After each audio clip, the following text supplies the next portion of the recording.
അനധികൃത സ്വത്ത് സമ്പാദന കേസിൽ എം.ആർ. അജിത് കുമാറിന്റെ മൊഴിപ്പകർപ്പ് പുറത്ത്. തനിക്കെതിരായ ആരോപണങ്ങൾക്ക് പിന്നിൽ പോലീസിനുള്ളിലെ ഗൂഢാലോചന എന്നാണ് ADGP എം.ആർ. അജിത് കുമാറിന്റെ മൊഴി. PV അൻവറിന് വഴങ്ങാത്തതാണ് ആരോപണത്തിന് കാരണമെന്നും മുഖ്യമന്ത്രി ഓഫീസിന്റെ നിർദ്ദേശപ്രകാരമാണ് അൻവറുമായി അന്യായത്തിന് ശ്രമിച്ചതെന്നും ഗുരുതര വെളിപ്പെടുത്തലും ഇതിലുണ്ട്. റിപ്പോർട്ടിലേക്ക്. പോലീസിനും സർക്കാരിനും വലിയ നാണക്കേടാണ് ADGP എം.ആർ. അജിത് കുമാറിനെതിരെയുള്ള അനധികൃത സ്വത്ത് സമ്പാദന കേസും മറ്റു വിവാദങ്ങളും ഉണ്ടാക്കിയത്. സ്വത്ത് സമ്പാദന കേസിൽ എം.ആർ. അജിത് കുമാറിന് ക്ലീൻ ചീറ്റ് നൽകിയ വിജിലൻസിന്റെ നടപടി കോടതിയിൽ ചോദ്യം ചെയ്യപ്പെട്ടു. ഒപ്പം മുഖ്യമന്ത്രിക്കെതിരെ രൂക്ഷ വിമർശനവും ഉണ്ടായി. അതിന് പിന്നാലെയാണ് അജിത് കുമാർ വിജിലൻസിന് നൽകിയ മൊഴിപ്പകർപ്പ് പുറത്തായത്. ഇതോടെ കൂടുതൽ പ്രതിസന്ധിയിലായത് പോലീസ് സേനയും സർക്കാരുമാണ്. പോലീസിനുള്ളിലെ ഉന്നത ഉദ്യോഗസ്ഥർ തനിക്കെതിരെ നടത്തിയ ഗൂഢാലോചനയാണ് ആരോപണങ്ങൾക്ക് പിന്നിലെന്നാണ് അജിത് കുമാർ പറയുന്നത്. വീട് നിർമ്മിക്കുന്നത് ഭാര്യാപിതാവ് നൽകിയ ഭൂമിയിലാണ്. ഫ്ളാറ്റ് മറിച്ച് ലാഭമുണ്ടാക്കാൻ നോക്കിയിട്ടില്ലെന്നും PV അൻവറിന് വഴങ്ങാത്തതാണ് ആരോപണങ്ങൾക്ക് കാരണമെന്നുമാണ് അജിത് കുമാറിന്റെ മൊഴി. PV അൻവറുമായി സംസാരിച്ചിരുന്നുവെന്നും കണ്ടത് മുഖ്യമന്ത്രിയുടെ ഓഫീസിന്റെ നിർദ്ദേശപ്രകാരമായിരുന്നുവെന്നും വ്യക്തമാക്കുന്നുണ്ട്. ഇതിനോടുള്ള PV അൻവറിന്റെ പ്രതികരണം ഇങ്ങനെ: പിന്നെ ഞാൻ എന്ത് ഗൂഢാലോചന നടത്തേണ്ടത്? എനിക്ക് എന്താ അദ്ദേഹം എന്താ പറയുക, പെങ്ങളെ കെട്ടി കാര്യം നിർത്തുള്ളൂ. എനിക്കെന്താ അദ്ദേഹത്തോട് വിരോധം? അദ്ദേഹം കേരളത്തിലെ RSSന് വേണ്ടിയിട്ട് പണിയെടുക്കുന്നു. PV അൻവർ വഴിവിട്ട് എന്താണ് ആവശ്യപ്പെട്ടത്? അദ്ദേഹം പറയട്ടെ, അതിന് ഉപലോകമായ തെളിവ് അദ്ദേഹം കൊണ്ടുവരട്ടെ. മൊഴിപ്പകർപ്പിലെ ഗുരുതരമായ വെളിപ്പെടുത്തലുകൾ മുഖ്യമന്ത്രിക്കെതിരെ രാഷ്ട്രീയമായി ഉപയോഗിക്കുകയാണ് പ്രതിപക്ഷം. എങ്ങനെയാണ് ഒരു വിജിലൻസ് അന്വേഷണം അട്ടിമറിക്കാമെന്നതിൻ്റെ ഏറ്റവും വലിയ ഉദാഹരണമാണ്. ആ കോടതിയുടെ വാക്കുകൾ തന്നെ പറഞ്ഞാൽ മുഖ്യമന്ത്രി അനധികൃതമായി അതിനകത്ത് ഇല്ലാത്ത അധികാരങ്ങൾ ഉപയോഗിച്ച് ഇടപെട്ട് അത് ഒതുക്കി തീർത്തു എന്നുള്ളതാണ്. മുഖ്യമന്ത്രിയുടെ ഓഫീസിനെ നിയന്ത്രിക്കുന്നത് ഒരു ഉപജാപക സംഘമാണ്. അത് കോടതിക്ക് അങ്ങനെ പറയാൻ പറ്റില്ല ആ വാക്ക്. അതുകൊണ്ടാണ് അദൃശ്യശക്തി എന്നുള്ള വാക്ക് ഉപയോഗിച്ചത്. ADGP സ്ഥാനത്തിരിക്കുന്ന ഉന്നത പോലീസ് ഉദ്യോഗസ്ഥന്റെ സ്ഥാനക്കയറ്റം പോലും തകർക്കാൻ പോലീസ് തലപ്പത്ത് ഗൂഢാലോചന ഉണ്ട് എന്നാണ് മൊഴിപ്പകർപ്പിൽ വ്യക്തമാകുന്നത്. എന്ത് അന്വേഷണം വരുമെന്ന് കാണണം. AK Stephen, Mathrubhumi news, Thiruvananthapuram. ഈ സംഭവത്തിൽ പ്രതികരിക്കാൻ ഇടത് നിരീക്ഷകൻ സഹയാത്രികൻ റെജി ലൂക്കോസ് തത്സമയം ചേരുന്നുണ്ട്. നെയ്യാറ്റിക്കര നാഗരാജനെ പരാതിക്കാരനെ പ്രതീക്ഷിക്കുന്നു. ഒപ്പം തന്നെ വസന്ത് ശ്രീക്ക് കോൺഗ്രസ് നേതാവും നമ്മോടൊപ്പം തത്സമയം ചേരും. ശ്രീ റെജി ലൂക്കോസ്, ഈ റിപ്പോർട്ട് പുറത്തേക്ക് വരുമ്പോൾ ഇതിന്റെ മൊഴിപ്പകർപ്പ് വായിക്കുമ്പോൾ അത്യന്തം വിചിത്ര സ്വഭാവമുണ്ടെന്ന് തോന്നിപ്പോവുകയാണ്. അടിവരയിട്ട് പറയേണ്ട വളരെ പ്രധാനപ്പെട്ട, ഒരുപക്ഷെ ആഴത്തിലുള്ള പരിശോധന പോലും വേണ്ട മൊഴികളായിരുന്നു. ആ മൊഴികളാണിപ്പോൾ അങ്ങനെ പച്ചക്കൊടി കാണിച്ച് വിജിലൻസ് ക്ലീൻ ചിറ്റ് സമർപ്പിച്ചത്. അതും സംസ്ഥാനത്തിൻ്റെ പ്രധാനപ്പെട്ട തസ്തികയിൽ സൂപ്പർ DGP പവറിലിരുന്ന ഒരു ADGP ക്രമസമാധാന ചുമതലയുള്ള വഹിച്ച ആൾക്കെതിരെ ഉണ്ടായിട്ടുള്ള ഗുരുതരമായിട്ടുള്ള ആരോപണങ്ങളിന്മേൽ ഉയർന്ന മൊഴിയാണ്. അതാണ് അങ്ങ് ക്ലീൻ അടിച്ച് കോടതിയിലേക്ക് പോയതും കോടതി ചവറ്റുകൊട്ടയിലേക്ക് ഇട്ടതിന് തുല്യമായ രീതിയിലുള്ള നിലപാട് സ്വീകരിക്കുകയും ചെയ്യുന്നു. അപ്പോൾ ഇതിൽ ഉത്തരവാദിത്വം ആരാണ് ഏറ്റെടുക്കേണ്ടത്? ഇതിന്മേൽ പറഞ്ഞിരിക്കുന്ന ഈ ആഴത്തിലുള്ള മൊഴി താങ്കൾക്കും കേട്ടു എന്ന് വിശ്വസിക്കുകയാണ്. അതൊക്കെ എത്രത്തോളം വിചിത്ര സ്വഭാവമുള്ളതാണെന്നാണ് തോന്നിപ്പോവുക റെജി ലൂക്കോസ്? പ്രതീക്ഷിതരാದ രണ്ട് കാര്യങ്ങളുണ്ട്. ഒന്ന്, അദ്ദേഹം പറഞ്ഞതിനകത്ത് ഒരു പ്രധാനപ്പെട്ട കാര്യം എന്ന് പറയുന്നത് അൻവറിന്റെ ആരോപണങ്ങളെ കുറിച്ചാണ്. അൻവർ കേരളത്തിലെ പൊതുസമൂഹത്തിന്റെ മുമ്പിൽ എം.ആർ. അജിത് കുമാറിനെ കുറിച്ച് അവതരിപ്പിച്ച രണ്ട് പ്രധാനപ്പെട്ട ആരോപണങ്ങളിൽ ഒന്ന്, അദ്ദേഹം അവിഹിതമായി പണം സമ്പാദിക്കുന്ന ഒരു ഫ്ളാറ്റ് വിറ്റ് നേരെ ഇരട്ടി പണം ചെലവഴിക്കണമെന്നും പറഞ്ഞുകൊണ്ടുള്ള രേഖയൊക്കെ പുറത്തു കാണിച്ചു. പിന്നീട് അദ്ദേഹത്തെ കുറിച്ച് പറഞ്ഞ, അദ്ദേഹം നേരത്തെ പറഞ്ഞ പോലെ തന്നെ അദ്ദേഹം വളരെ മോശമായ രീതിയിലുള്ള പെരുമാറ്റങ്ങളും ഒരു വിഭാഗത്തിനെ മാത്രം ആക്രമിക്കുന്ന രീതിയിൽ മുന്നോട്ട് പോകും, ക്രിമിനൽ സ്വഭാവമാണ്, ഉദ്യോഗസ്ഥനാണെന്നുള്ള രീതിയിലൊക്കെയാണ് അദ്ദേഹം പറഞ്ഞത്. ഇവിടെ എം.ആർ. അജിത് കുമാർ കൊടുത്ത് ഇപ്പൊ പുറത്തു വന്നിരിക്കുന്ന മൊഴിയിൽ പറഞ്ഞിരിക്കുന്ന പ്രധാനപ്പെട്ട ആരോപണങ്ങളിൽ നിന്ന് കേരളം തിരിച്ചറിയേണ്ടത് ഈ അൻവറിനെ കുറിച്ച് തന്നെ ഒരു മൊഴി നൽകിയിരിക്കുന്നു. അൻവറിന്റെ അനാവശ്യമായ സമ്മർദ്ദങ്ങൾക്ക് വഴങ്ങിക്കൊടുക്കാത്തതുകൊണ്ടാണ് അൻവർ തനിക്കെതിരെ ആരോപണം ഉന്നയിച്ചെന്നുള്ളത് കൃത്യമായ രീതിയിലും അതിനെക്കുറിച്ച് അൻവറിന്റെ തന്നെ പല നിലപാടുകളിൽ നിന്നും നമുക്ക് മനസ്സിലായിട്ടുണ്ട്. സർക്കാർ അന്വേഷണം നടത്തുക അതിനെക്കുറിച്ച് എന്നുള്ളതാണ്. പിന്നെ വിജിലൻസ് അദ്ദേഹത്തിന് നൽകിയ ക്ലീൻ ചീറ്റിനെ കുറിച്ച് എന്നോട് ചോദിച്ചു. ഇതിൽ നിന്ന് ഒരു കാര്യം മനസ്സിലാക്കാൻ പറ്റും, വിജിലൻസിനെ അദ്ദേഹം അനധികൃതമായ സമ്പാദ്യം ഈ ഫ്ളാറ്റ് മറിച്ചു കൊടുത്തതിലൂടെയൊക്കെ അല്ലെങ്കിൽ അദ്ദേഹത്തിന്റെ പിന്നെ വീട് പണിയുന്നതുമായിട്ടൊക്കെ ബന്ധപ്പെട്ടൊക്കെ അദ്ദേഹം ആരോപണങ്ങൾ ഉന്നയിച്ചു. അപ്പൊ അദ്ദേഹം പറയുന്ന രണ്ട് കാര്യങ്ങൾ: ഒന്ന്, ഫ്ളാറ്റ് മറിച്ചു കൊടുത്തിട്ടില്ല; രണ്ട്, തന്റെ ഭാര്യാപിതാവിൽ നിന്ന് ലഭിച്ച സ്വത്തിലാണ് താൻ വീട് പണിയുന്നത്. കേവലം 2600 പിന്നെ സ്ക്വയർ ഫീറ്റ് മാത്രമുള്ള വീടാന്നുള്ളത് പിന്നീട് തെളിഞ്ഞു അൻവർ കൊണ്ടുവന്ന കൊട്ടാര സദൃശമായിട്ടുള്ള നുണകളാണ്. അപ്പൊ ഒരു IAS ഉദ്യോഗസ്ഥരെ സംബന്ധിച്ചോളം അതുപോലൊരു വീട് പണിയുന്നത് കേരളത്തിൽ ലോൺ ഫെസിലിറ്റീസ് ഉള്ളിടത്തും അവരുടെ പിന്നെ സാലറിയെ കുറിച്ച് നോക്കും വളരെ ഈസി ആയിട്ട് ചെയ്യുന്ന കാര്യങ്ങളുണ്ട്. പിന്നെ അതുകൊണ്ട് തന്നെ ഇവിടെ ഒരു കുറ്റവാളിയുടെ പരിവേഷത്തിൽ നിൽക്കുന്നത് PV അൻവർ തന്നെയാണ്. അൻവറുമായിട്ട് എന്തെങ്കിലും ശ്രീ റെജി ലൂക്കോസ്, അങ്ങനെയെങ്കിൽ ഈ വെറുക്കപ്പെട്ടവനായിട്ടുള്ള ഈ അങ്ങ് പറയുന്ന ഈ കുറ്റവാളി അല്ലെങ്കിൽ പരിവേഷമുള്ള ആരോപണങ്ങൾ മാത്രം ഉന്നയിക്കുന്ന വ്യക്തിയുമായി എന്തിനാണ് ഇങ്ങനെ ഒരു സമവായ ചർച്ചയ്ക്ക് അല്ലെങ്കിൽ ഒരു ചർച്ചയ്ക്ക് വഴിയൊരുക്കാൻ വേണ്ടി ആഭ്യന്തരമന്ത്രിയുടെ ഓഫീസിൽ നിന്നുള്ള അല്ലെങ്കിൽ മുഖ്യമന്ത്രിയുടെ അറിവോടുകൂടി എന്ന് പറയണം, ആ രീതിയിലാണ് മൊഴി വരുന്നത്. എന്തിനാണ് പിന്നെ പറഞ്ഞയച്ചത്? അല്ല, അത് മറ്റൊരു രീതിയിൽ കാണണം. അതായത് മുഖ്യമന്ത്രിയുടെ ഓഫീസിൽ നിന്നും ആദ്യമായിട്ട് തന്നെ ഈ വിഷയത്തെ കുറിച്ച് ഇദ്ദേഹം പത്രസമ്മേളനം നടത്തുമ്പോൾ, അൻവർ പത്രസമ്മേളനം നടത്തുമ്പോൾ അന്നത്തെ SP യെ കുറിച്ചും ഈ MR അജിത് കുമാറിനെ കുറിച്ചുമാണ് ഇതുപോലുള്ള ഗുരുതരമായ ആരോപണങ്ങളുമായിട്ട് അദ്ദേഹം രംഗത്ത് വരുന്നത്. അപ്പൊ എന്തെങ്കിലും തെറ്റിദ്ധാരണ ഉണ്ടെങ്കിൽ നിങ്ങൾ തിരുത്തണം എന്ന് പറയാനായിട്ട് സ്വാഭാവികമായിട്ടും മുഖ്യമന്ത്രിയുടെ ഓഫീസ് പറഞ്ഞുവെങ്കിൽ അത് അദ്ദേഹം മൊഴി കൊടുത്തിട്ടുണ്ടെങ്കിൽ അതിനകത്ത് ഇപ്പൊ കാര്യമായ തെറ്റുള്ളതെന്നുണ്ടെന്ന് എനിക്ക് തോന്നുന്നില്ല. ഇതുവരെ അങ്ങനെ കീഴ്വഴക്കം ഉണ്ടായിട്ടുണ്ടോ? അതായത് ആരോപണം ഉന്നയിക്കുന്ന ഒരു വ്യക്തിയോട് പോയി സംസാരിച്ച് വാ എന്ന് ADGP റാങ്കിലിരിക്കുന്ന ക്രമസമാധാന ചുമതല വഹിച്ചിട്ടുള്ള ഒരു വ്യക്തിയോട് നിർദ്ദേശം നൽകുന്നെങ്കിൽ അതെന്ത് കീഴ്വഴക്കമാണത്? അല്ല, കീഴ്വഴക്കമല്ല. ഇവർ എന്നൊരു കേരള നിയമസഭയിലെ അംഗമാണ്, ഭരണകക്ഷിയുടെ ഒരു സ്വതന്ത്ര MLA ആണ്. തെറ്റിദ്ധാരണ ഉണ്ടെങ്കിൽ നിങ്ങൾ സംസാരിക്കുന്നത് ഭരണകക്ഷി MLA ആണെങ്കിൽ അങ്ങനെ പോയി ഒരു ആരോപണം ഉന്നയിച്ചു കഴിഞ്ഞാൽ അങ്ങനെയുള്ള കീഴ്വഴക്കമാണോ ഈ നിയമസംവിധാനവുമായി ബന്ധപ്പെട്ട് കാലങ്ങളായി നിൽക്കുന്നത്? ആരെങ്കിലും ഭരണകക്ഷിയുടെ MLA ആണെന്നിരിക്കട്ടെ, ഒരു MLA ഒരു ആരോപണം ഉദ്യോഗസ്ഥനെതിരെ പറഞ്ഞാൽ ഒരു അനൗപചാരിക അല്ലെങ്കിൽ അനൗദ്യോഗിക ഒരു ചർച്ച അങ്ങനെ നടക്കാറുണ്ടോ ഇത്തരം ഘട്ടങ്ങളിൽ? അല്ല, ഒരു അഴിമതി ആരോപണം ഉന്നയിച്ചിട്ടുണ്ടെങ്കിൽ അത് തെറ്റാണ്. ഒരിക്കലും അങ്ങനെ ചർച്ച നടത്താൻ പാടില്ല, നിയമത്തിന് വഴിയെ പോകണം. ഒരിക്കലും അങ്ങനെ പ്രയോഗിക്കാൻ പാടില്ല. ഇവിടെ ഇതാണല്ലോ വിഷയം. ഒരു പ്രത്യേക അതൊരു വിഷയമാണ്. അത് സില്ലി മാറ്റർ അല്ല. അല്ലല്ല, ഞാൻ പറയട്ടെ ഒരുപാട് കാര്യങ്ങളാണ്. താങ്കൾ പറഞ്ഞ പോലെ നിസ്സാരമായിട്ടുള്ള ഒരു ആരോപണം ഒന്നുമല്ല ഒരു ADGPക്കെതിരെ PV അൻവർ എന്ന വ്യക്തി അന്ന് ഇടത് ക്യാമ്പിലിരുന്ന് പറഞ്ഞത്. അറിയാമല്ലോ പല കാര്യങ്ങൾ. എന്താണ് സ്വർണ്ണക്കടത്തുമായി ബന്ധപ്പെട്ടുള്ള ഗുരുതരമായിട്ടുള്ള ആരോപണങ്ങൾ, RSSുമായി ബന്ധപ്പെട്ട് കൂടിക്കാഴ്ച നടത്തിയതുമായി ബന്ധപ്പെട്ട്, പൂരം കലക്കലുമായി ബന്ധപ്പെട്ട്, അങ്ങനെ ഒരുപാട് കാര്യങ്ങൾ നിലനിൽക്കെ ആ ഒരു ഉദ്യോഗസ്ഥനോട് പോയി ഒരു അനൗദ്യോഗിക ചർച്ചയ്ക്ക് ആഭ്യന്തര വകുപ്പിന്റെ ഭാഗത്തു നിന്നും നിർദ്ദേശം നൽകുക എന്ന് പറഞ്ഞാൽ അങ്ങേയറ്റത്തെ ഗുരുതരമായിട്ടുള്ള ഒരു ചട്ടലംഘനമാണത്. അത് ഈ ആഭ്യന്തര വകുപ്പിനാണ് അങ്ങനെയെങ്കിൽ പ്രതിക്കൂട്ടിലായി നിൽക്കുന്നത്. അത് സില്ലിയായി തള്ളിക്കളയാൻ കഴിയും. നിങ്ങൾ തെറ്റിദ്ധരിപ്പിക്കാൻ പറഞ്ഞത്. ഞാൻ പറഞ്ഞത് പൂർത്തീകരിക്കേണ്ടതിനോട് ചോദിച്ചു എങ്ങനെ മനസ്സിലാക്കുന്നത്. അത് ഈ അഴിമതി ആരോപണങ്ങൾ, ഈ കള്ളക്കടത്തുകാരുടെ ഡാൻസ് ആപ്പിലൂടെയൊക്കെ പിന്നെ അനധികൃതമായ പ്രശ്നങ്ങളെ കുറിച്ചൊക്കെ PV അൻവർ ഉന്നയിക്കുന്ന 7ാമത്തെ ദിവസം, ആദ്യത്തെ ദിവസം ഉന്നയിച്ച ഒരു പ്രത്യേക വധുബാധ്യപ്പെട്ടവരെ കേസ് കൊടുക്കുന്നു. 42 കേസുകൾ അനധികൃതമായിട്ട് സൃഷ്ടിക്കുന്നൊക്കെ പറഞ്ഞത് അത് വസ്തുതാപരമായി തെറ്റാണെന്നുള്ളത് മുഖ്യമന്ത്രിയുടെ ഓഫീസിൽ നിന്ന് മുഖ്യമന്ത്രി പരസ്യമായിട്ട് തന്നെ അത് അന്വേഷണത്തിന്റെ ഭാഗമായിട്ടാണോ അങ്ങനെ അല്ല PV അൻവറിനെ പോയി കാണാൻ പറയുന്നത്? ഏതെങ്കിലും റിപ്പോർട്ട് മുന്നിൽ വെച്ചുകൊണ്ടാണ്? അതിന്റെ കാരണത്തിലേക്ക് ഞാൻ വരുന്നത്. അതായത് കേരളത്തിൽ ഏറ്റവും കൂടുതൽ കേസുകൾ എടുത്തിരിക്കുന്ന തിരുവനന്തപുരം ജില്ലയിലാണ്. 1,14,000. അൻവർ അവതരിപ്പിച്ച മലപ്പുറം ജില്ലയിലാണെന്ന് പറഞ്ഞത്. അത് പച്ച നുണയാണെന്നുള്ള വെളിയിൽ വന്നു. അങ്ങനെ എന്തെങ്കിലും തെറ്റിദ്ധാരണ ഉണ്ടെങ്കിൽ നിങ്ങൾ MLA ആയിട്ട് കണ്ട് സംസാരിക്കണം എന്ന് പറയുന്നത് തന്നെ തെറ്റിരിക്കുന്നത്. അതിനകത്ത് എന്താ നിയമവ്യവസ്ഥയിരിക്കുന്നത്? ബാക്കിയുള്ള ആരോപണങ്ങൾ അതിന്റെ അവസാന നിമിഷങ്ങളിലാണ് കൊണ്ടിരുന്നത്. അന്ന് അങ്ങനെ ഒരു സംഭവം ഇല്ല, മൊഴി തന്നെ പറയുന്നുണ്ടല്ലോ. അപ്പൊ അതൊക്കെ തെറ്റിദ്ധരിപ്പിക്കുന്നു. അതല്ല വിഷയം. ഇവിടെ അത് വിഷയമാണ്.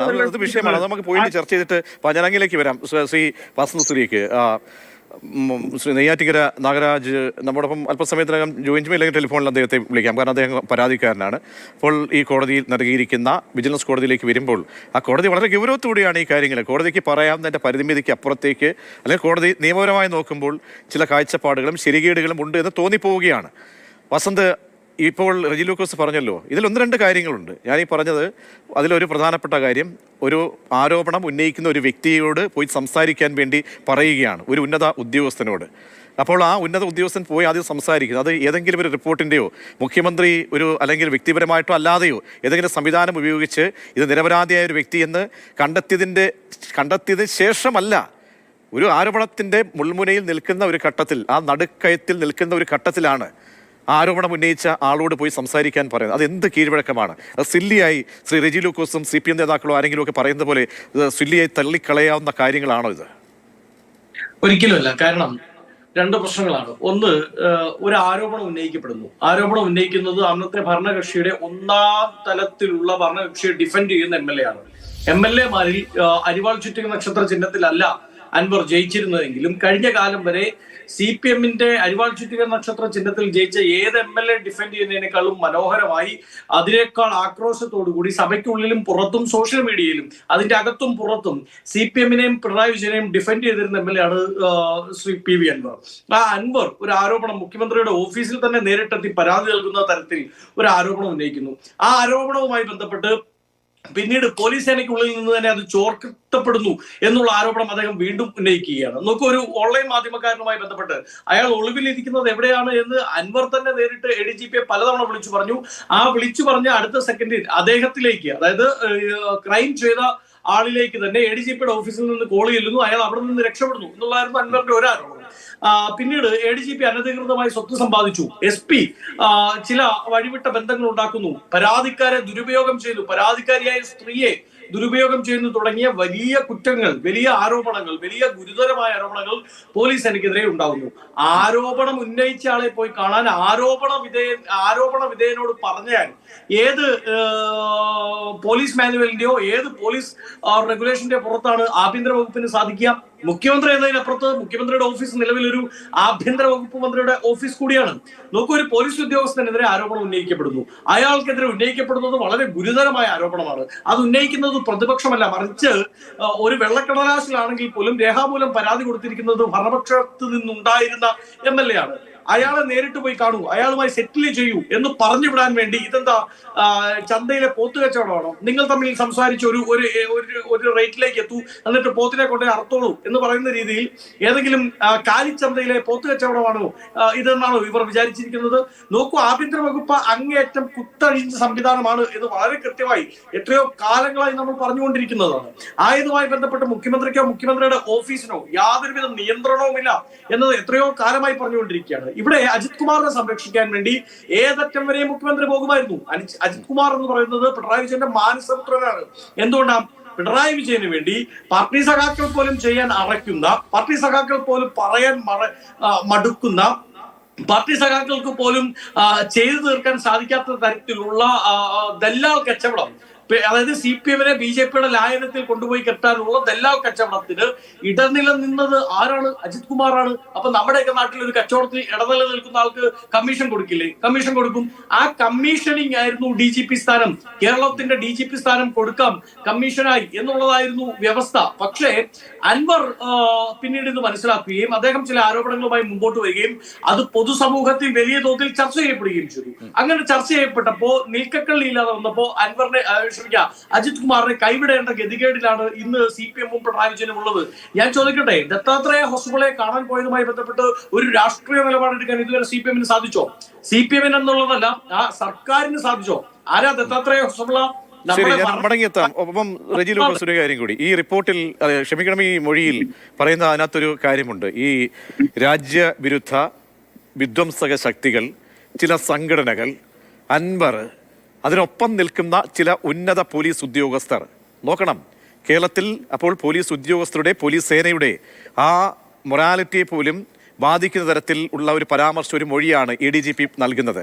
അതിന്മേലാണ് അങ്ങ് സീലടിച്ച് പച്ചക്കൊടി കാട്ടി ഒരു ആഭ്യന്തര വകുപ്പിൻ്റെ, ഈ ആഭ്യന്തര വകുപ്പ് എന്തായാലും അറിയാതിരിക്കില്ലല്ലോ ഈ വിജിലൻസ് റിപ്പോർട്ടിന്മേൽ. അപ്പോൾ അത് ശരിവെച്ചുകൊണ്ട് എല്ലാം ക്ലീൻ ആണെന്ന് പറഞ്ഞ് റിപ്പോർട്ട് കൊടുക്കുകയാണ് കോടതിയിൽ. ഇതിന്മേൽ അങ്ങേയറ്റത്തെ ഒരു ദുരവസ്ഥ പോലീസ് സേനയ്ക്ക് പോലും ഉണ്ടായിരിക്കുകയാണ്. കാരണം പോലീസിൽ ചില ഉന്നത ഉദ്യോഗസ്ഥർ തനിക്കെതിരെ ഗൂഢാലോചന നടത്തുന്നത് ആരാണ്? ആർക്കൊപ്പം ചേർന്നാണ്?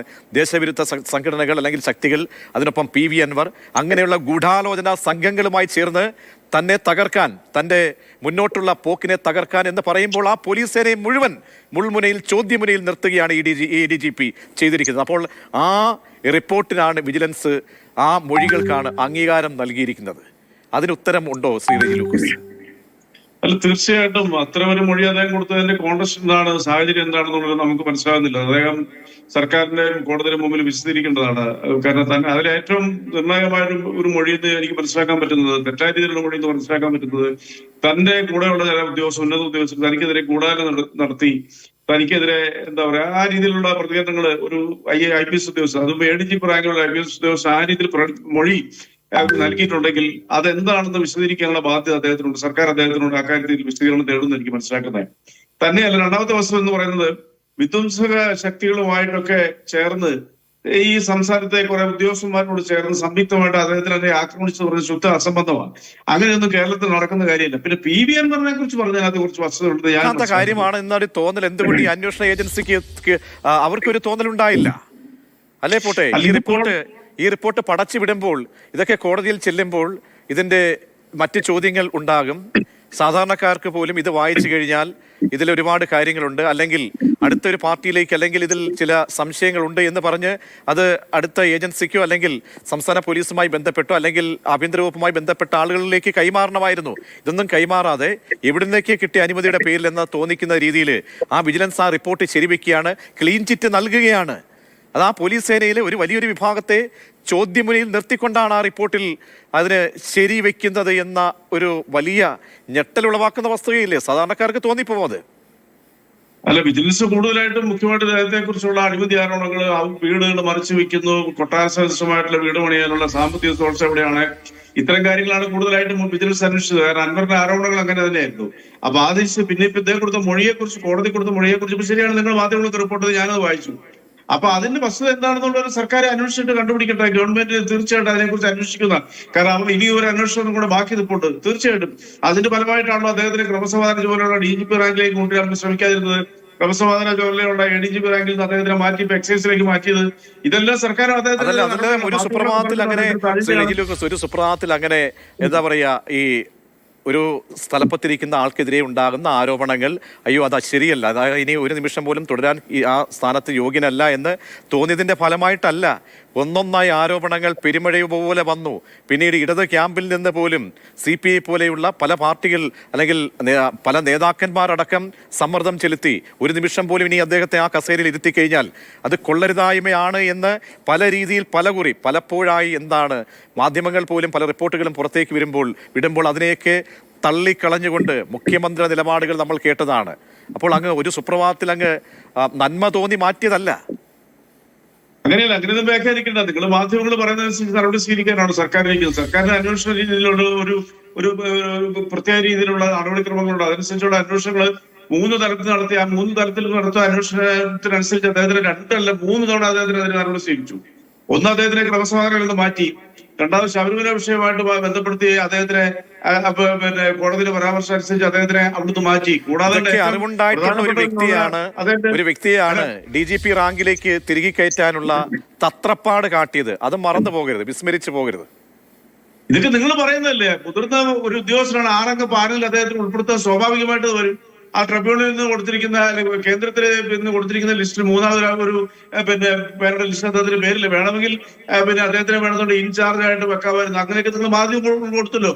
പക്ഷെ അത് ആവശ്യവും അത് പരിഗണിച്ചില്ല. അദ്ദേഹത്തെ എക്സൈസിലേക്ക് മാറ്റി. പോലീസ് ഡിപ്പാർട്ട്മെന്റിൽ തന്നെ അദ്ദേഹത്തിന് ഇപ്പൊ സാന്നിധ്യം ഇല്ലാത്തൊരു അവസ്ഥയിലാണ് ഇപ്പൊ നിൽക്കുന്നത്. ഈ സേനയ്ക്ക് കഴിവ് കെട്ടവനാണ്, കൊള്ളരുതാത്തവനാണ് എന്ന് പല റിപ്പോർട്ടുകളും ആരോപണങ്ങളുടെ വസ്തുതകളിലേക്ക് പോലും പോകാതെ അത് ശരിവെച്ചു കൊടുക്കുന്ന വിജിലൻസിനെ ഓർത്ത് ലജ്ജിക്കണം. ആ വിജിലൻസിന്റെ തലപ്പത്തിരിക്കുന്ന ആളുകളെ ഓർത്ത് ലജ്ജിക്കണം ശ്രീ റെജി ലൂക്കോസ്. കാരണം ഒരു സേനയിലെ ഉന്നത ഉദ്യോഗസ്ഥരെ മുഴുവൻ വിധ്വംസ ശക്തികളുടെയൊക്കെ തന്നെ കൂടപ്പിറപ്പുകൾ അല്ലെങ്കിൽ അവരുടെയൊക്കെ തന്നെ ഗൂഢാലോചന ഭാഗമായി നിൽക്കുന്നു എന്ന് കളങ്കപ്പെടുത്തി ഒരു മൊഴി നൽകുമ്പോൾ അത് ശരിവെച്ച ഉദ്യോഗസ്ഥരെ ഓർത്ത് ലജ്ജിക്കണം.